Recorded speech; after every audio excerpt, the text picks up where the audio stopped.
Maître Hélène Ferron-Polony, bonjour. Bonjour. Merci de nous recevoir de nouveau dans vos bureaux pour parler du scandale des emprunts toxiques qui empoisonnent au moins 1500 collectivités locales et territoriales en France. Vous êtes avocate et vous êtes dans la défense donc, des intérêts de ces collectivités qui sont victimes de ces questions des emprunts toxiques.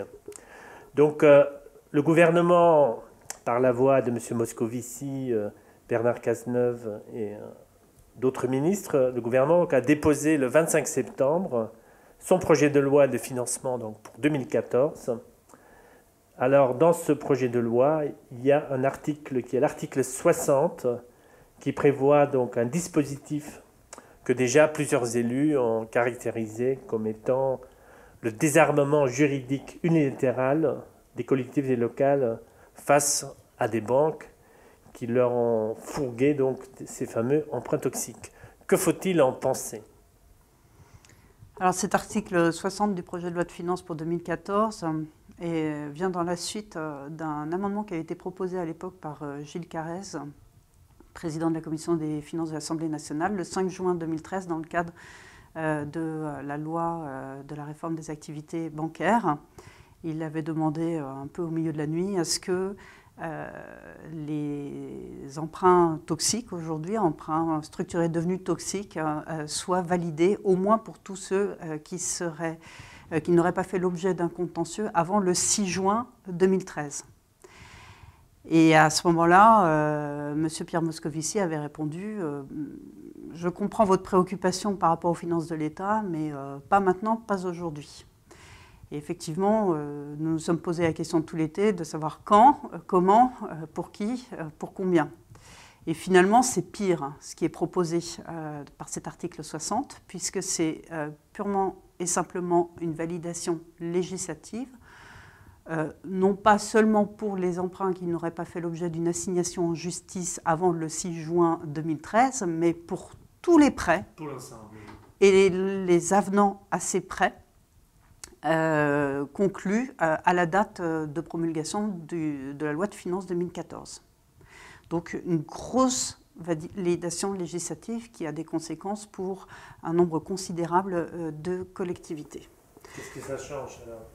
Alors, ce que ça change, c'est que cette loi va venir perturber considérablement les contentieux qui sont actuellement en cours.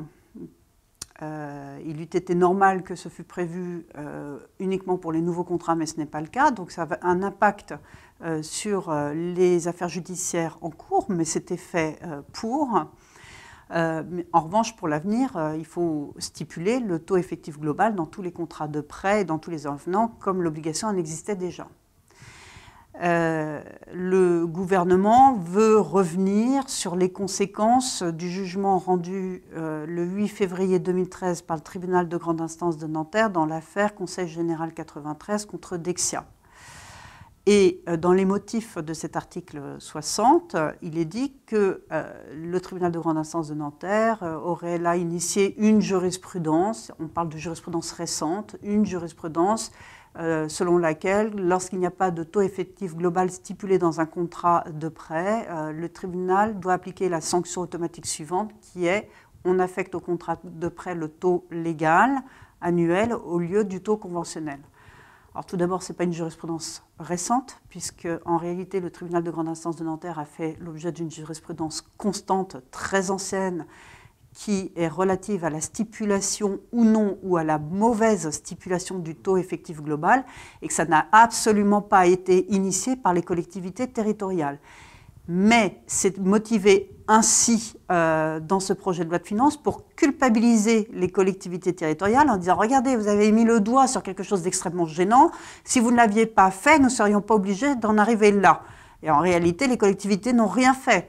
Le texte relatif au taux effectif global, le texte légal, existe depuis fort longtemps et la sanction également. La seule chose, c'est que c'était un moyen juridique au milieu d'autres qui a été retenu par le tribunal de grande instance de Nanterre et qui, de ce fait, a été mis en pleine lumière. Mais il y a un nombre considérable de décisions de justice qui ont été rendues au profit d'emprunteurs dont les contrats de prêt ne stipulaient pas le taux effectif global ou stipulaient un taux effectif global erroné et se sont vus appliquer désormais le taux légal jusqu'au terme de leur contrat de prêt. Donc les collectivités territoriales n'ont rien initié de ce point de vue-là.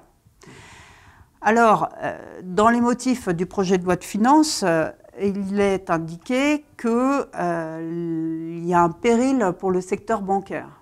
C'est le premier péril qui est annoncé. Puis, quand même, le gouvernement annonce un peu derrière que c'est surtout Dexia qui l'inquiète, à travers la SFIL, la Société de financement local, qui a récupéré 95% des prêts de la banque Dexia, dont les prêts structurés. Et l'État en est actionnaire à hauteur de 75%. Donc c'est surtout ça qui l'inquiète. Le secteur bancaire, de manière générale, n'a absolument pas donné de chiffres sur le nombre de prêts structurés qu'il a pu commercialiser. Et ça, c'est une chose qui est extrêmement importante, c'est que dans la motivation du projet de loi de finances, on n'a pas de chiffres, en fait. On nous dit que c'est une bombe, mais elle n'est pas chiffrée. Et elle est certainement beaucoup moindre que ce que le gouvernement veut faire croire. Parce que si l'on additionne toutes les collectivités territoriales qui n'ont pas à signer et qui ne signeront jamais, parce qu'elles ont décidé de ne pas le faire par rapport à leur population, par rapport à leur crainte du système judiciaire, pour diverses raisons, avec les affaires où de toute façon l'action judiciaire est prescrite, parce qu'il y a un certain temps au bout duquel on ne peut plus agir en justice, même pour dénoncer l'absence d'un taux effectif global ou le caractère erroné d'un taux effectif global, on doit pouvoir arriver à un chiffrage de cette soi-disant bombe qui apparaît comme étant une toute petite grenade qui fera de mal à personne. Or, ça, le gouvernement ne le fait pas, parce qu'il il a opté pour la simplicité et veut tout simplement valider le tout, un point, c'est tout. Aussi, donc, dans l'article 60, l'État se propose donc de créer un fonds pour accompagner. Donc, on est toujours dans cette logique où on dit voilà, les responsabilités sont partagées. Il y a peut-être les banques qui ont exagéré un peu, mais quand même, les collectivités, ils en ont plus ou moins profité, nanana. Donc, on dit voilà, chacun, les uns doivent accepter de payer, et les autres, l'État va même accompagner le mouvement en créant ce fonds dont on ne sait même pas trop comment il va être financé, parce que les banques elles-mêmes ne sont même pas prêtes à mettre l'argent sur la table pour le faire. Donc certains élus disent que c'est un marché des dupes. C'est vrai qu'il y a beaucoup d'incohérences dans cet article 60. Déjà, le fonds. Le fonds est destiné uniquement à aider les collectivités territoriales. Or, la validation législative, elle vaut pour tout le monde, c'est-à-dire tous les contrats de prêt conclus entre des banques et des personnes morales. Donc, ce n'est pas limité aux collectivités territoriales. Ce n'est même pas limité aux entreprises. L'idée du texte, c'est de faire croire qu'on ne touche surtout pas aux consommateurs. Ce n'est pas vrai, parce que les personnes morales, ce sont aussi les sociétés civiles immobilières dans lesquelles se trouvent des particuliers. Il n'y a pas besoin de faire des montages très sophistiqués pour se retrouver associé d'une société civile immobilière. Il suffit d'hériter des parts de celle-ci. Donc, ou d'être dans une situation de PAX ou d'indivision à laquelle on veut mettre fin, etc. Donc la société civile immobilière, ça concerne énormément de monde. Et là, ce sont des consommateurs qui sont concernés. Or, ces sociétés civiles immobilières sont concernées par la loi en tant que personnes morales. Donc, le gouvernement institue un fonds dont ne bénéficieront que les collectivités territoriales, c'est-à-dire une toute petite partie dans la masse des emprunteurs clients des établissements bancaires.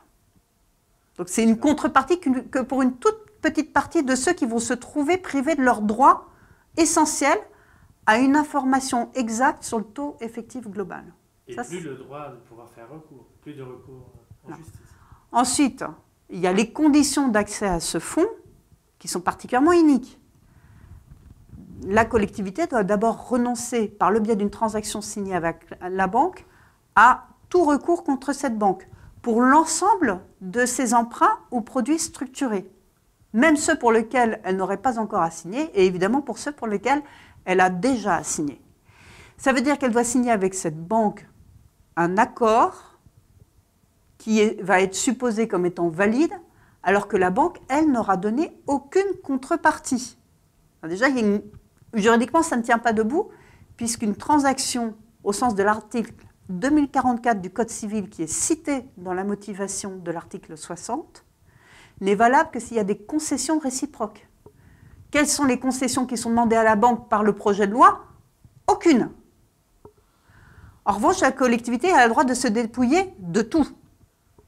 Et lorsque le gouvernement dit « mais attendez, on ne vous retire pas tout parce que nous ne faisons qu'une validation législative du taux effectif global présence ou taux effectif global erroné quant aux sanctions », vous pouvez toujours continuer à plaider qu'on vous a trompé, qu'on vous a induit d'erreur, qu'on vous a mal conseillé, etc. C'est faux. Parce que pour avoir accès au fonds, il faut tout abandonner. Tous les moyens juridiques, le TEG et les autres moyens liés au vice du consentement dans le cadre de la souscription des contrats de prêt structurés ou au défaut de conseil. Donc, aucune concession de la part des établissements bancaires. Et ensuite, pour avoir accès au fonds, il faut l'accord du ministre du Budget et de celui des collectivités territoriales ou celui de l'Outre-mer. Alors, pour avoir une aide de combien, on ne sait pas. C'est selon leur décision et leur bon vouloir. Donc, pour combien de temps, on ne sait pas. Donc, c'est en fait un véritable chèque en blanc qui est demandé aux collectivités de faire au gouvernement pour abandonner les procédures en cours. D'accord. Mais c'est légal? Qu'est-ce qu'il y a dans la Constitution ou dans les juridictions? Est-ce qu'il y a les moyens de contester la légalité de ce type d'arrangement? Alors, cet article 60, sans aucun doute, heurte des principes généraux du droit fondamentaux et de ce point de vue-là, est soit non constitutionnel, soit non conforme à la Convention européenne des droits de l'homme. Mais le gouvernement le sait très bien. Il le sait très bien. Bon, la France, ce n'est pas la première fois qu'elle fait le coup. Elle l'a fait d'ailleurs au profit des établissements bancaires avec les tableaux d'amortissement en 1995. Et puis, elle a été condamnée 10 ans après par la Cour européenne des droits de l'homme. Donc, ça sera déclaré illégal, non conforme, etc. Il y aura des condamnations, mais comme ça, en 10 ans, ça n'a pas beaucoup d'importance. Entre-temps, ils auront contribué à la fuite en avant et les victimes seront bien des victimes. Alors, pourquoi ça n'est pas légal? C'est parce que normalement, une telle loi de validation législative doit être justifiée par d'impérieux motifs d'intérêt général. Et pour cela, il faudrait que le risque soit vraiment chiffré, ce qui n'est pas le cas à ce jour. Ils ne se sont pas fatigués à le faire. On ne sait pas quelle banque. On a parlé de Dexa, mais Dexa, ça se limite pour les raisons que j'ai indiquées tout à l'heure. Ça peut rester quelque chose de très limité. On ne sait pas quelles sont les autres banques exposées. Et puis, il faut faire attention parce qu'au niveau européen, le motif impérieux d'intérêt général n'est pas admis lorsque les établissements bancaires, en l'occurrence, avaient la possibilité de ne pas s'exposer à ces conséquences financières, aux conséquences financières dénoncées, s'ils avaient correctement respecté la loi. Et pourquoi au niveau européen ce critère est très important? Parce que des informations comme celles relatives au taux effectif global, ce sont des informations qui permettent un réel exercice de la concurrence entre les établissements bancaires au profit des emprunteurs. Si les sanctions pour non-stipulation du taux effectif global ou pour un taux effectif global erroné sont inexistantes ou sont tellement amoindries que les banques n'ont aucun risque à ne pas respecter le texte relatif à cette information, il n'y aura plus de réelle possibilité de mettre en concurrence des établissements bancaires. Or, aujourd'hui, on sait très bien que lorsqu'on a à choisir entre 2 ou 3 offres de prêt différentes, le seul moyen de se déterminer, c'est de savoir combien coûte le prêt réellement.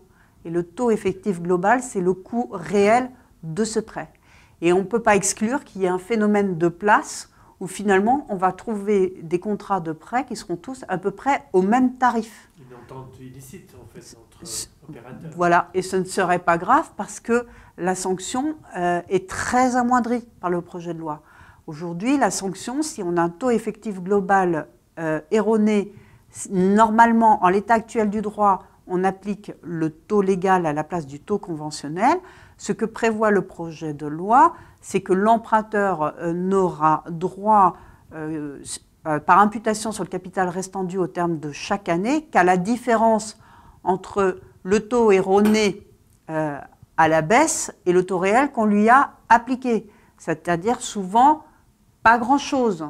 Suffisamment pour qu'il n'ait pas pu se déterminer de manière en toute connaissance de cause par rapport à une autre offre de prêt, mais pas grand-chose par rapport à l'économie qu'il peut réaliser sur son contrat de prêt en demandant l'application de la sanction. Par ailleurs, on est quand même obligé de constater qu'il y a une ingérence de l'exécutif. Normalement, on est dans la séparation des pouvoirs entre le juridique, le législatif et l'exécutif. Là, on a un exécutif qui se mêle de choses dont elle ne devrait pas se mêler. Oui, parce que l'exécutif est concerné à titre personnel à travers Dexia, la SFIL et CAFIL. Donc voilà pourquoi la loi sort. Mais je ne dis pas que c'est légal, je dis que c'est totalement illégal et non conforme au droit européen. Mais ce n'est pas ça qui va les effrayer. Ça, c'est un débat qu'on aura dans 10 ans. Il y a un calcul cynique c'est un abus de pouvoir à ce moment-là. On veut un pouvoir qui veut se conserver, qui va même violer la loi en disant le temps que tout cela est réglé juridiquement, soit je ne serai même plus là, ce ne serait même plus mon affaire. On est tout à fait dans le fait du prince et puis je dirais dans cette manière de traiter les affaires qui apparaît complètement puérile, qui est quand je commence à perdre, je change la règle du jeu. D'accord. En général, on ne se fait pas beaucoup d'amis quand on fait ça. Oui. On verra ce qui se passera. C'est pas comme ça qu'on peut forcément se faire élire. L'autre chose, je pense que ça révèle une fois de plus la puissance en finale du lobby bancaire en France, qui est visiblement énorme, parce que bon, il y a eu le cas de Milan, il y a eu le cas de Karlsruhe, il y a eu, disons en Allemagne, des banques ont été condamnées. En Italie, il y a des banques à laquelle pendant 1 an, ils n'ont plus le droit de signer avec une administration publique. Alors qu'en France, voilà, on discute, on va mieux encadrer et on fait avaler des couleuvres. Sachant que dans cette affaire en particulier, on se trouve dans une situation absolument unique, c'est du jamais vu, c'est que les banques ont ici l'État à leur côté. Un gouvernement de gauche est à leur côté, parce qu'il est concerné à travers Dexia. Alors je ne sais pas quels accords ils ont eus, puisqu'il y a une taxe qui va contraindre les banques à contribuer au fonds à raison, donc les banques vont contribuer à raison de 50 millions sur les 100 millions annuels pendant 15 ans, mais on peut déjà voir que le fonds ne va profiter qu'à certains emprunteurs, c'est-à-dire les collectivités territoriales, alors que la loi de validation législative en concerne énormément d'autres.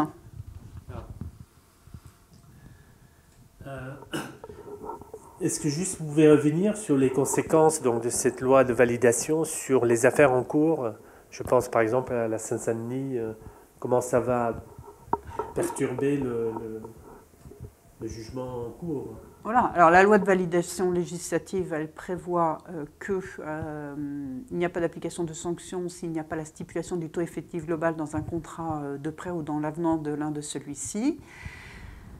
Donc on dit que le contrat est parfaitement valide.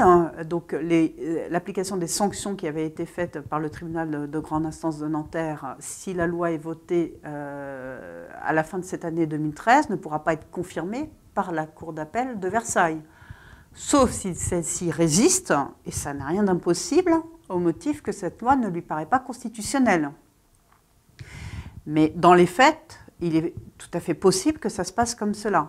Et pour tous ceux qui présenteront l'argument, les juridictions risquent fort effectivement de dire que les stipulations des contrats de prêt sont parfaitement valables. Il faudra donc se battre avec les autres arguments, mais bon, une fois encore, le taux effectif global, c'est un argument parmi d'autres, et les autres, à condition bien sûr qu'on n'abandonne pas ces procédures pour toucher éventuellement un jour, peut-être, ce qui nous revient sur le fonds de 100 millions d'euros annuels, les autres arguments peuvent être plaidés devant les tribunaux. Et il y a beaucoup d'éléments qui viennent au soutien des demandes de nullité pour dol, pour erreur, pour défaut de conseil, défaut d'information.